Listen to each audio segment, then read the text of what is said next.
So yeah, now let's get to the next section of finally, and this is kind of typical of a sort of academic piece where it's like sets up kind of the concerns and the critique, and then you move into the sort of, because it's like, having read all out of this, and I've gotten this response before, it's like, you might feel like, so what? That might be one response you might have. Another response might be like, man, like this is terrible. It's kind of depressing to know that, for example, that I'm being seen as a target, right? Not as a human being, but a target, right?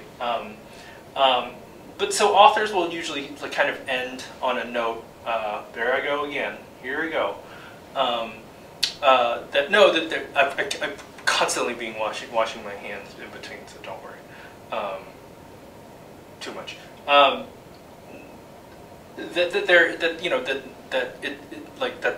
The piece and the work is not coming from a place of dismay.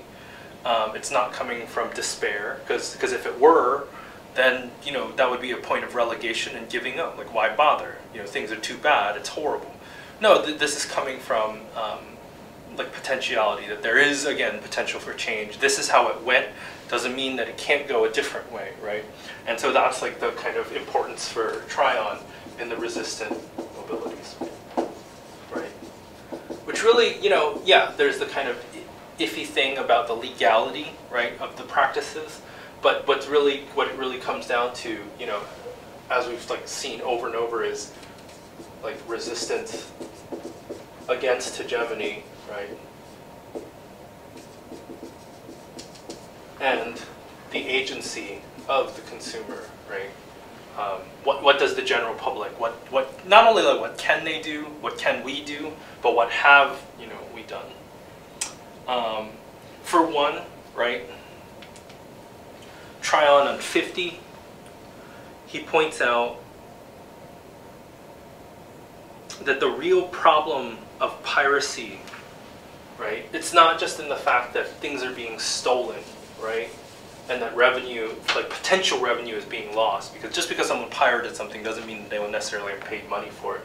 So that logic doesn't really hold up. But Tryon points out that it's really a pricing problem, right?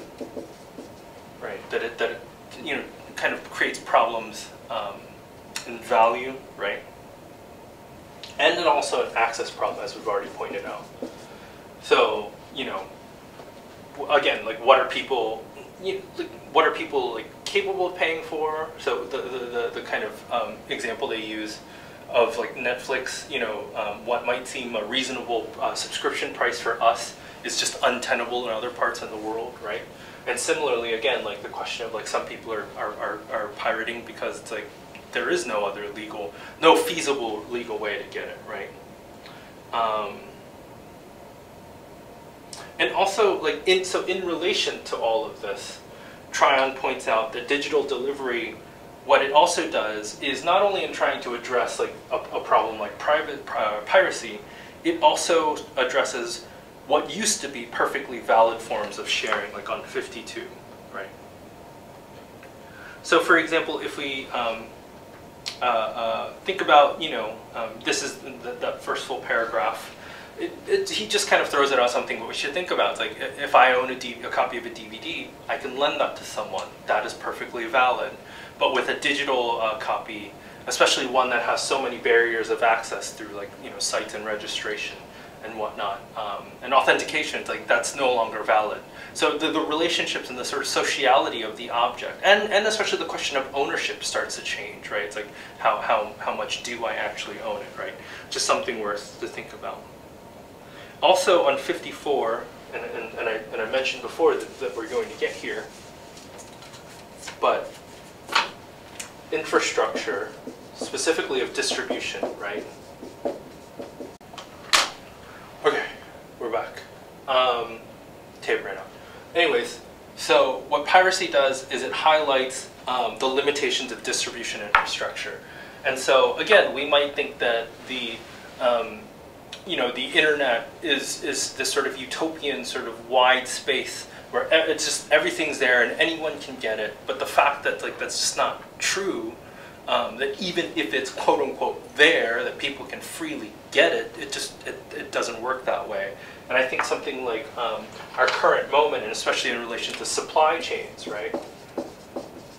You know, whether it's masks, whether it's respirators, whether it's toilet paper, you know, it's like going to Hannaford yesterday, it's like there was plenty of chicken and meat, which there wasn't a few weeks ago, but there's still no hand sanitizer, there's still no toilet paper. It begs the question, is like it's partially, of course, we know, especially with hand sanitizer, it's an issue of production, is that they just can't make the stuff fast enough. But it's also the question of, like, you know, how it gets here, right? And then, you know, generally that's by truck, like truck drivers, right? It's like the real people who are working, you know, in the midst of all of this, that we generally, like, don't even give a second thought to, right? So I guess on 54, just to kind of finish us off, or top us off, what Tryon kind of points out is that piracy, like, what it actually does is sort of show this desire of people. For one, it shows that people are not having access, right? Not across the board, but especially I think he's talking internationally. But people that want to be a part of this kind of media culture, of, you know, they want to join in the conversations, they want to be seeing the same things, whatever those things are, and also the lack of the infrastructure, right? So finally, cutting the cord, and again, this is another resistant mobility.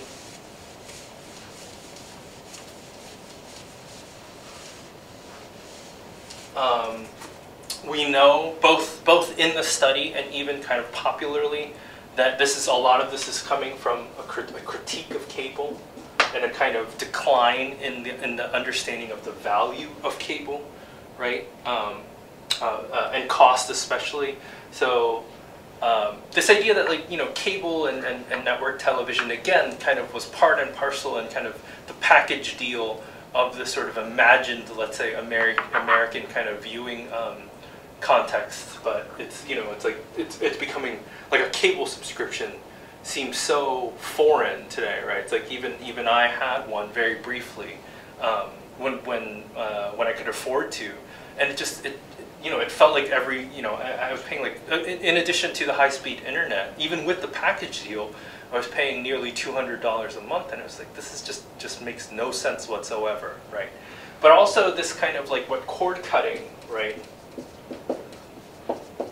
and the bundle, right, especially, like, bundling or kind of a la carte, right? So it's like, I get the steak, I get the spinach, I get the potato, that I can choose and pick the specific components, points to, like Tryon suggests this, and we'll see what Taylong and Smith will say this too, this kind of changing idea of, it used to be, it's like, oh, you know, with, I get cable, I only want one part of it, but I'll take the whole thing. That's not necessarily wasted, is kind of, you know, a change in kind of sort of attitude and thinking. It's like, no, if I'm paying for any of it, it's because I want all of it, right? I'm paying for everything that I want.